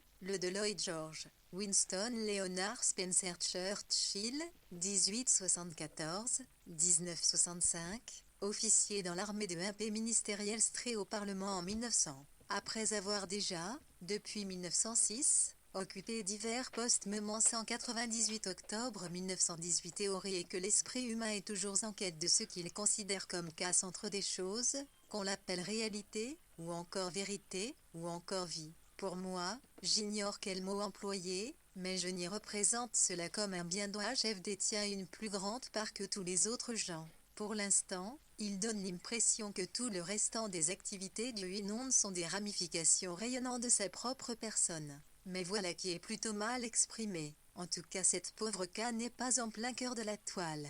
Elle est venue seule, Will s'étant blessé au genou, et s'il n'était pas là en chair et en os, on ne le sentait pas non plus présent en esprit. Canne ne paraissait pas changer, mais est nettement plus heureuse, je trouve, et un peu provocante sur le chapitre de Will. De ce pauvre petit bonhomme doux et faible, elle dit qu'il est sauvage et étrange, et qu'elle en voit la preuve dans le fait qu'il a renoncé à son patrimoine et refusé d'entrer à Balliol. Pour ma part, je me méfie des jeunes gens qui retournent à la nature sur les collines de Wiltshire, ne paniquent que des ciels et désirent par-dessus tout voler. Mais je reconnais que je juge d'après des impressions qui me sont restées de lui, du temps de Fitzroy Square. Quant à Saxon, nous présumons qu'il s'est tout à fait consolé avec Mrs. Stagg 18, et de nouvelles dans un or. Nous ne l'avons encore jamais vu aussi guilleret, confiant et bavard. Il parle déjà de son prochain séjour à Beyrouth. Il n'a pas tricoté les culottes de l'enfant de Barbara, et n'a montré qu'une légère âpreté lorsqu'il était question de Nick. Mais je me dépêche d'écrire, sans rien raconter de ma visite à l'Albert Museum, ni de notre attente de ce qu'un des jours nous appelle le gouffre de la paix, car il faut que je me documente sur Voltaire avant de me rendre à un concert. Promenade au quai en Saule. La vérité est que l'on n'a pas encore de bien grandes précisions sur la paix. Mardi, on a connu la seconde note de Wilson, dans laquelle il emploie l'expression sans l'ombre d'un douté. Jusqu'à présent les Allemands n'ont pas répondu, mais ils continuent de se retirer, et la soirée d'hier, belle et sans nuages, calme et éclairée par la lune était, à mon sens, la première soirée de paix, puisque nous sommes tous allés nous coucher avec la quasi-certitude que de toute notre vie nous n'aurions plus à redouter le clair de lune. Octobre 1918 199 AS lettre macule à la décision de ne plus commenter ni tableau ni musique. Elle m'oblige à voir que le gouffre que nous avons franchi en passant de Kensington à Bloomsbury est celui qui sépare la vie, fruste et insolente, peut-être, mais réelle, de son simulacre respectable et momifié. L'esprit de South Kensington hante chacune de ces pages ne serait-ce que parce qu'il n'y est jamais fait mention de fornication ni de W.C. Mais voilà qui m'amène à notre dîner chez les McCarthy, où l'on m'a prêté son livre. Il exerce sur moi une sorte de fascination. Je vois les dehors de ce monde avec tant de netteté, et je prends presque un plaisir paillard à animer ces personnages, les envoyant visiter des taudis, à des concerts populaires, à la National Gallery, sans qu'ils renoncent jamais à leurs pensées élevées, leurs principes moraux, leur bienveillance, ni qu'ils voient jamais plus loin que la grande rue de Kensington. Molly, grâce à Bloomsbury, a échappé à l'influence Richetieu 23. En tout cas son livre lui procure bien du plaisir, et de la peine aussi. Sa tête, selon Desmond, s'était rétrécie jusqu'à n'être pas plus grosse qu'une pomme, la voilà qui reprend ses proportions normales. Ils étaient tous deux de fort belle humeur, ce qui est extraordinaire si l'on pense qu'ils étaient chez eux. Et le vin interdit. Ils nous ont offert un excellent dîner de viande. Dé a quelque espoir d'être démobilisé si la Turquie fait la paix, et de pouvoir alors vagabonder et écrire beaucoup plus pour les journaux 24. Jeudi 24 octobre les plumes d'acier s'abîment si vite qu'après avoir essayé de mon mieux d'en tailler une et de la limer, J'ai dû me rabattre sur un stylo Waterman bien que je les tienne en profonde méfiance et me refuse à leur reconnaître la faculté de traduire les pensées les plus nobles et les plus profondes. Oui, aujourd'hui, j'ai plus d'assurance pour parler de moi-même comme d'une personne noble et profonde. Je puis me présenter au Parlement, y remplir une fonction et devenir semblable en tout point à Herbert Fissé? Pourquoi pas, un ecclésiastique retiré au fin fond des vallées du Westmoreland, qui verra sans doute dans le résultat du scrutin le glas de la liberté, et prêchera dimanche en ce sens, n'aura pu en être plus surpris que moi. Et puis la grande dame de Stoke doit se sentir sur des charbons ardents, encore que, comme je suis assez méchante pour ni le dire, si elle avait été choisie au terme d'une quelconque sélection pour représenter tout Belgravia, le changement lui paraîtrait moins désastreux. Imaginez-la, accoutrée d'un strict pantalon noir, c'est ainsi que je me la représente, siégeant à la conférence de la haie. Les critiques avancent que son livre fait ressortir qu'autrefois l'on considérait ses œuvres comme des bijoux. Blanche Cornish, la mère de Molly McCarthy, était née Richty, vaste famille aux nombreuses ramifications dans la haute bourgeoisie de Kensington, l'administration, l'Inde, la littérature et autres. VW avait lu le roman de Molly, Happy in the Band, une jetée et un orchestre, pendant son séjour à Asheham, en septembre-octobre. La Turquie signa l'armistice à Mudro, le 30 octobre 1918, corollaire naturel au droit de vote accordé en mars 1918 aux femmes de plus de 30 ans. La Chambre des communes, le 23 octobre, vota une loi permettant aux femmes d'être élues au Parlement. Stoke était la maison de campagne que possédait dans le Hertfordshire Mrs. Freward, adversaire à étapageuse du vote des femmes. Son livre, Aurite et recollection, Souvenirs de Q, écrivain, paru en octobre 200 octobre 1918. Nous rentrons à l'instant de Kingston car aujourd'hui est férié, elle n'a pas eu à monter à Londres et aucun travail d'imprimerie n'est en cours. McDermott est généralement invisible et au moment où nous le tenions enfin, il était sur le point de sortir, en partie pour m'occuper de vos affaires, voyez-vous, et il a lancé des allusions inquiétantes au déclin de son entreprise. C'est ce qui signifie la perte de nos 7 livres sterling, pensons-nous. J'en reviens à l'acier, supérieur en souplesse et en vigueur. Enfin, après avoir traversé Bushy Park et entendu un cerf se racler la gorge d'impérieuse manière, sa biche couchée à ses côtés, nous avons pris le tram pour Kingston, et là avons entendu les petits crieurs de journaux annoncer le message du préside, que nous avons acheté et dévoré dans le train. Ces points essentiels sont que le président poursuit les négociations, alors que le Times apparut ce matin avec une énorme manchette, pas de pourparlers, et qu'il fait une discrimination entre le peuple allemand et le Kaiser. Voulant bien envisager un armistice avec l'un, mais exigeant une capitulation totale de l'autre. En tout cas, l'Angleterre et la France sont maintenant saisies de la question et une nouvelle étape commence dans cette fastidieuse procédure. En ce qui nous concerne personnellement, nous sommes très préoccupés par une invitation à Tidmarsh pour dimanche. Lytton nous a télégraphié pour nous supplier de venir, stipulant « Extrême désolation, les difficultés proviennent de l'ennui de se déplacer, du travail que nous avons à faire, de ce que Herbert Wolf et sa Froda viennent dîner ici dimanche. » Oui, Herbert a été accepté par une certaine Froda Major qui elle est ce qu'elle est, à part très active à ce que l'on dit, je l'ignore. Samedi 26 octobre, je suis en train d'essayer la mère de toutes les plumes, la plume lance, dont je pensais autrefois, comme pour d'autres objets, d'ailleurs, qu'elle était la plume par excellence parce que maman l'utilisait et que, par conséquent, toutes les autres plumes étaient des aberrations et des extravagances. C'est avec cette plume que je rapporte la nouvelle réjouissante que me voilà une fois de plus, pour l'occasion précédente, voir P. 77, sur la sellette ce que je dois, cette fois-ci, à Gertley, Monty, chez Armand, Mary, Clive, Vanessa, qui m'ont accablé pour avoir mis Vanessa en très mauvaise posture. J'ai la conscience tranquille, mais j'en viens à penser que des amitiés entretenues dans cette ambiance sont par trop fogueuses, fragiles et douloureuses. J'ai écrit à Charleston en ce sens. Si je pouvais recevoir des lettres de Mary et de Clive, je me sentirais récompensée. Elle est à Tidmarsh, et j'écris pour échapper à l'impression qui me submerge en son absence d'être une ville assiégée. Nous avons passé la journée d'hier à Londres. Je ne sais pourquoi le charme de ces journées n'est plus ce qu'il était. Deviendrai-je blasé? Le club 17 aurait-il perdu de sa séduction? Nous sommes allés à l'exposition de l'Oméga, avons rencontré Roger, fûmes invités à prendre le thé dans son studio, où nous discutâmes du chant 27.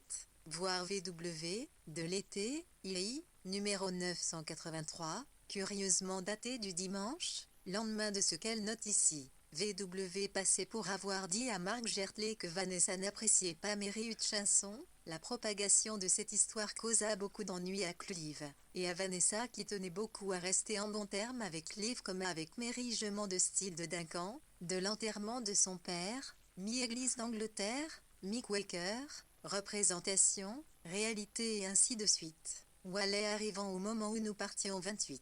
Nous dînâmes dans un endroit très couru de Sot, où l'on vous donne des tonnes de nourriture pour 2 shillings 3,29.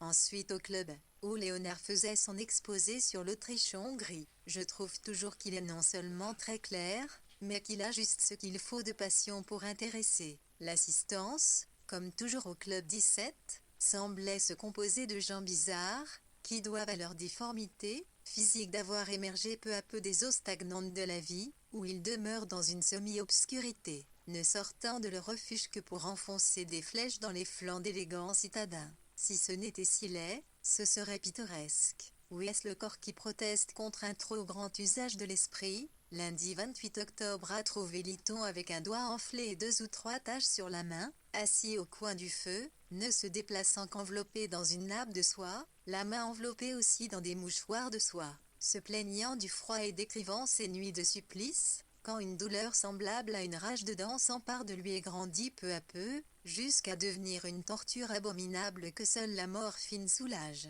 Cela dure depuis un mois, et Carrington ne sait plus de quel côté se tourner, comme il va de soi. Les Strachey abordent tout ce qui ressemble un tant soit peu à la douleur, mais même en faisant la part de l'exagération et de la peur, le pauvre diable a dû passer des moments terribles, j'imagine, et le docteur a pris à part Carrington. Pour la prévenir qu'un zona peut durer des mois, mais Liton va probablement s'installer chez Mary 3 degrés d'ici à un jour ou deux, pour éviter Londres à cause de la grippe espagnole. À ce propos, nous sommes au plus fort d'une épidémie comme on n'en a plus vu depuis la peste noire. D'après le Times qui semble redouter qu'elle ne s'empare de Lord Northcliffe et ne nous précipite dans la paix. Mais je suis loin de la paix. Il y a 15 jours, tout Bloomsbury retentissait de mes crimages se faisait conduire à travers Londres, à moitié évanoui dans des taxis. On appelait Liton à son secours. Duncan, Clive, Vanessa, tous étaient au supplice et au désespoir. Pourquoi personne ne m'a accusé à ce moment-là, je l'ignore. Mon idée personnelle est que Clive a soufflé cette lettre à Vanessa pour se protéger contre de futures indiscrétions, et qu'il lui a strictement défendu de mentionner mon nom. Je me suis calmé en dévoilant sa machination, et maintenant je ne suis même plus capable de ressentir de l'irritation. À mon avis, tout vient de l'imprudence avec laquelle des personnes comme Monsieur H acceptent des responsabilités qu'elles ne sont pas à même d'assumer, et ainsi, se dérobant et s'effarouchant constamment, mettent tout le monde mal à l'aise. Je proclame mon intention d'éviter ce groupe à le père de Roger Free, le très honorable Sir Edward Free, 1827, 1918, juge à la haute cour, mourut chez lui à Félan, près de Bristol, le 18 octobre. Il appartenait à une famille de Quakers et ses funérailles eurent lieu dans l'église de la paroisse du lieu, le 22 octobre. Wallet était probablement Hubert Wallet, le jeune frère d'Arthur qui parfois travaillait pour Air Omega. Cette corne d'abondance était chez Molinari, 23 Fried Street. Au club 17, LW ouvrit les débats du groupe international. Les Est et John Hutchinson avaient loué une maison de campagne, Glottenham, près de Robertsbridge, dans le Liton y séjourna pendant presque tout le mois de novembre. Octobre 1918 l'avenir, et voilà qu'au moment où j'écris cela le facteur apporte une lettre d'Eliot 31 qui demande à nous rendre visite. À ma grande surprise, une voix au téléphone s'est avérée être celle de Lady Mary Murray. Elle nous invitait à déjeuner hier. Nous avons troqué le déjeuner contre le thé et nous sommes mis en route pour Morse Garden, un immeuble sur l'embankment, où, après avoir sonné assez longtemps, nous avons cogné très fort et Lady Mary 32 en personne nous a ouvert. Elle a failli la prendre d'abord pour une femme de chambre peu soignée, mais aimable. Les fils et William 33 étaient là. Être reçu pour le thé est la situation la moins naturelle qui soit et celle qui vous cause le plus grand malaise, je trouve. Et puis, les F, W, AE2, possèdent tout juste le cerveau d'un lapin de taille moyenne. Pourtant ce fut la respectabilité qui m'a pesé, et non l'absence d'intelligence. Il existe en automne certaines journées brumeuses, d'une couleur brunâtre qui me rappellent l'atmosphère qui règne chez les murets. Gilbert était remarquable de propreté, une solide gouvernante doit le passer à la pierre ponce tous les matins. Il est si discret, si sensible, si effacé et irréprochable dans ses goûts que l'on a peine à imaginer qu'il ait l'audace de procréer. Quant à elle, c'est un petit bout de vieille dame extrêmement énergique, un peu cavalière, et très aristocrate dans sa désinvolture, en même temps que gentille, pointilleuse, raffinée. Oh oui, raffinée, ils le sont tous. J'ai discuté avec Gilbert de notre amour des bonbons, ensuite de l'amour du vin chez les Grecs, et puis de son soutien au gouvernement. Il dit qu'il a refusé bien des honneurs, mais qu'il s'est fait réprimander pour avoir envoyé en Amérique la critique d'un livre sur Job. Non sans dépit, j'ai pris conscience que sa simplicité a résisté à des années de culte et d'adulation, et qu'il n'y a qu'une chose à dire. Quelle merveilleuse simplicité à ce cher Gilbert Muret, mais sa gentillesse n'a pas de limite. Les Toynbee sont arrivés. J'ai eu avec Arnold une longue conversation incohérente sur ses fonctions, sur son savoir, etc. Je crois que je lui fais peur, ou peut-être ne suis-je pas habitué aux façons d'Oxford. Cette suavité, cette politesse ne sont pas mon fait. Arnold est si myope qu'il a les yeux vilainement bordés de rouge comme un jeune collégien à qui son assiduité au travail a valu d'être élevé à des honneurs qui le dépassent. Je m'étonne toujours de voir à quel point il peut être bienveillant, et même franc malgré tout cela. Retour à la maison, pour apprendre que Freda Major était en plan à la gare, de sorte qu'elle a dû aller la chercher. Herbert est arrivé après une journée de grandes manœuvres. Il était dehors depuis 6 heures, à raccompagner F chez elle et sauter dans le dernier train pour Sten. Freda n'est qu'un bichon dans une enveloppe de chair humaine, mais qui a conservé les mignardises et les manières géniales des Thomas Stern Eliot, 1888-1965, le poète d'origine américaine, ayant épousé Vivienne Egwood en 1915. Gagnait désormais sa vie comme employé à la Banque Lloyd, en même temps qu'il était rédacteur adjoint de l'Egoist, voire plus haut, janvier 1918, note 45. Les Wolfe avaient entendu parler de lui, il possédait des amis communs, mais si LW l'avait sans doute déjà rencontré, il semble que VW ne fit sa connaissance que le 15 novembre, où il vint les voir, comme on le verra plus loin. Lady Mary Henrietta Muret, née Howard, 1865, 4956, fille aînée du comte de Carlisle, épousa en 1889 le professeur Gilbert Muret, 1886-1957, humaniste et internationaliste. Se dépensant beaucoup pour la création d'une société des nations, il appartenait au groupe que VW appelait les Patriotards, voire plus haut, 17 juin 1918, qui mit sur pied la League of Free Nations Association. John Fitzwilliam William, libéral, juriste et internationaliste, avait un poste à cette époque au service des étrangères du ministère de l'Intérieur. Boursier de New College, Oxford, comme Gilbert Muret, leur intérêt commun pour la littérature grecque et la Société des Nations resserrait encore les liens existants entre leur date Nice et octobre 1918 plus octobre 202 hargneuse de sa nature de chien. Elle a encouragé Herbert à parler de la grève de la police et des automobiles Ford, ce qu'il a fait avec plus d'aisance et d'entrain que de coutume. Mercredi 30 octobre, nous rentrons à l'instant d'une promenade dans le parc par cette journée d'automne d'une incroyable beauté. Certaines maisons sont couvertes de baies rouges, les hêtres ont des teintes si vives qu'après les avoir regardées tout semble pâle. Combien je déteste écrire lorsque je viens de lire du Mrs. Freward. Elle représente un aussi grand danger pour l'esprit que la grippe espagnole pour le corps.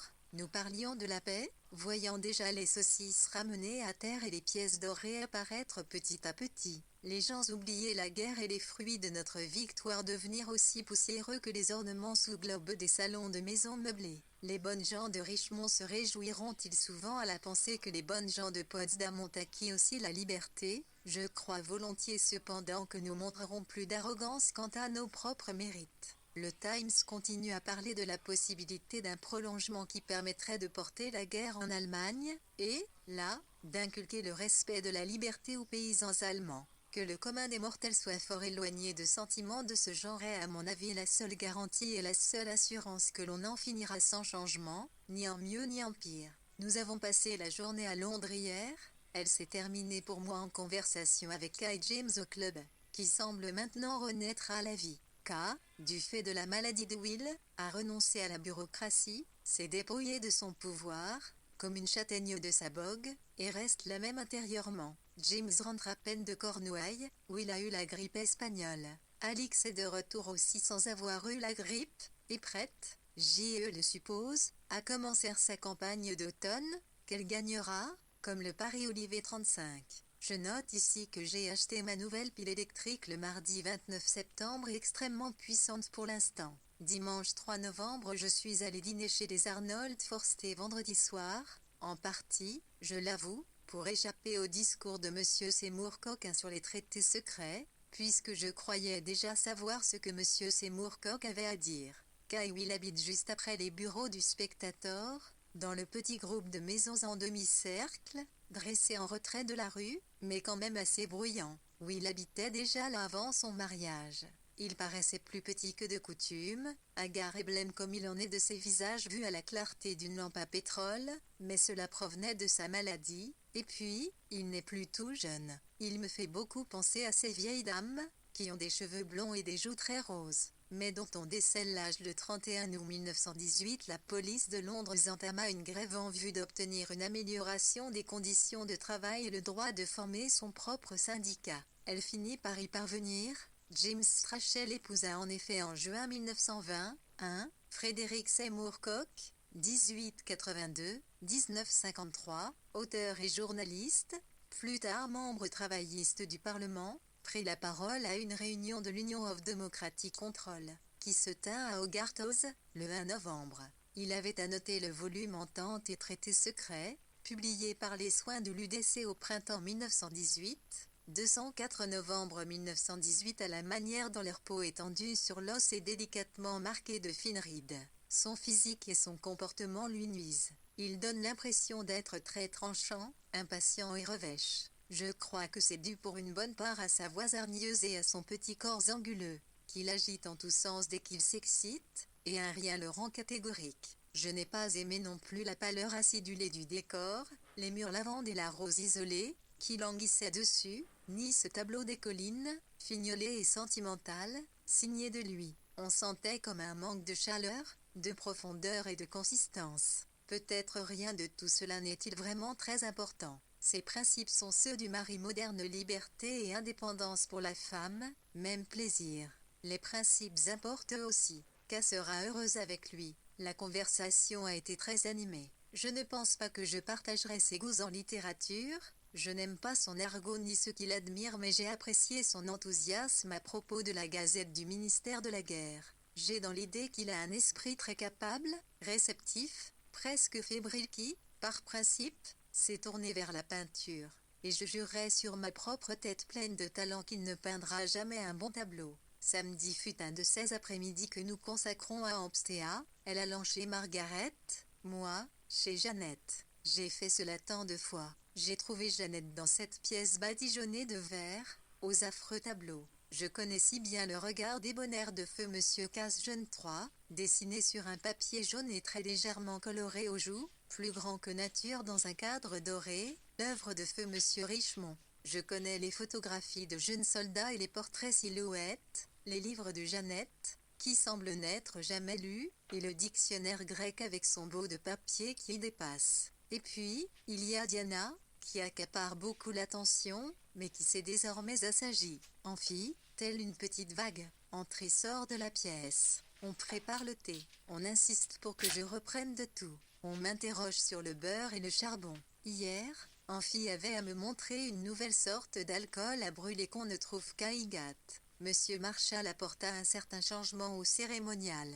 C'est un monsieur bien de Hampstead, très soigné, d'un certain âge, qui acclamait son désir de gouverner le monde et sa crainte que l'Amérique ne le fît à sa place. On avait là, en chair et en os, un éditorial du Times, mais c'est aussi un vieux bavard, et Amphi lui avait remarqué tant de maisons sans lumière, tant de nouveaux venus presque inconnus, d'arbres qui demandaient à être taillés, de voitures attendant Monsieur Galsorti, de préparatifs pour l'ouverture de l'YMCA que l'on aurait cru entendre un passage de Cratford 5. Puis ils nous ont laissés, et Jeannette m'a parlé littérature, et j'ai sombré passagèrement dans une humeur morose. Jeannette dit qu'on écrit beaucoup de romans et que, selon toute évidence, pas un ne sera immortel. J'ai dû voir là une allusion à mes propres romans. Et en effet, elle a beaucoup insisté pour que j'écrive une biographie pour Basil William. Mais tout en continuant à peindre jusqu'à la fin de sa vie, Will Arnold Forster adhéra au parti travailliste après la guerre et consacra beaucoup de son temps et de son énergie à la cause de l'internationalisme. William Arthur Case, le père de Jeannette et de ses 5 sœurs aînées, dirigea avec sa femme, Sarah, une école mixte, appelée Adbrod, à Hampstead, où toutes ses filles firent leurs études. Son portrait était sans doute l'œuvre de Georges Richemont Rat, 1809-1896. Diana est probablement une chatte. Quant à Monsieur Marshall, il n'a pu être identifié. Le romancier et auteur dramatique John Galsorti, 1867-1933, habite à Grove Lodge, à Hampstead, de 1918 à sa mort. Cranford, ouvrage de Mrs. Gaskell retraçant la vie de la bonne bourgeoisie rurale au début du XX siècle, qui parut en volume pour la première fois en 1853. Novembre 1918. Ce qui m'a déprimé n'est pas seulement ce qui se rapporte à moi, mais le relent de moralité moisie. Aucun de nous, ni Lytton, ni Forster, ni personne, ne s'est montré à la hauteur. Bien, mais par-delà cette critique plutôt inoffensive, j'ai senti l'effet déprimant d'une discussion avec quelqu'un qui semble vouloir que toute littérature procède de la chair, qui en fait une affaire infiniment méritoire, salutaire et respectable. Cela m'a conduite à tenter de définir ma propre recherche non pas souci de la moralité, ni de la beauté, ni de la réalité, mais recherche de la littérature en soi, ce qui a légèrement inquiété Jeannette, et l'a poussée à insister, comme si, en bonne logique, quelque chose lui avait échappé. Où l'avais-je trouvé? Comment l'expliquais-je? Nous sommes tombés d'accord sur un passage de Sophocle, mais comme il a renchéri avec un autre du roi Lear, je crois que nous ne parlions pas de la même chose. Et elle me suppliait de m'expliquer, et, bien sûr, je n'y parvenais pas, et pour finir elle m'a déclaré qu'elle commençait vaguement à entrevoir ce que je voulais dire après toutes ces années passées à lire les auteurs grecs. Oui, j'étais déprimée d'avoir pris conscience de l'âge de Jeannette et d'un je ne sais quoi d'instable chez elle. Mais je l'étais également par sa critique implicite de la traversée des apparences, et par l'insinuation que je ferais mieux de me consacrer à autre chose qu'à du roman. Vraiment, cela me paraît absurde et j'aimerais bien trouver un moyen de m'en guérir de me laisser affecter par des rencontres de ce genre, qui sont appelées à se renouveler chaque mois de ma vie. C'est la malédiction des écrivains que d'avoir un si grand besoin d'éloge et d'être si découragé par la critique ou l'indifférence. La seule attitude raisonnable est de me rappeler qu'écrire, après tout, est ce que je sais le mieux faire, que me livrer à toute autre occupation me semblera gâcher ma vie, que, dans l'ensemble, j'y prends un plaisir infini, que cela me rapporte 100 livres par an et qu'il existe des gens qui aiment ce que j'écris. Mais Jeannette ne tiendrait compte que de l'amour. De ses amis, elle dira simplement qu'ils ont réussi dans la vie, non réussi comme artistes. Lundi 4 novembre puisque me voilà de retour au club, et que j'attends elle, qui est allée voir Monsieur H.A.W. Quin du Temple, non identifié autant, soulager mon impatience avec une plume et de l'encre. J'ai même un stylo de malachite, ou de vulcanite que je puis mordilaire, comme un bébé sans anneau dentaire. Je n'ai reçu aucune nouvelle de Charles Leston, ce qui me donne l'impression d'être mise en quarantaine, mais je pense que Clive et Mary continuent à communiquer. Et puis je persiste malgré moi dans l'idée que je me ressens encore de la douche froide des réflexions de Jeannette sur les dernières pages de mon roman. Cependant cette dépression prend désormais la forme d'une certitude absolue que rien de ce que je fais ne compte, sentiment qui vous rend à la fois accommodant et irresponsable. Je me demande si cet état n'est pas plus heureux que celui d'exaltation où l'on est plongé lorsque l'on vient de recevoir des éloges. Au moins, on n'a rien à craindre, et le simple plaisir d'écrire apparaît singulièrement sans mélange. Il se révèle si authentique que même un déluge d'eau froide venue de Hampstead ne pourrait l'altérer. Les éloges, la célébrité, la bonne opinion de Jeannette, comme tout cela est hors de propos. Je continue à réfléchir à différentes façons d'agencer mes scènes, imaginant d'innocabilité, voyant la vie.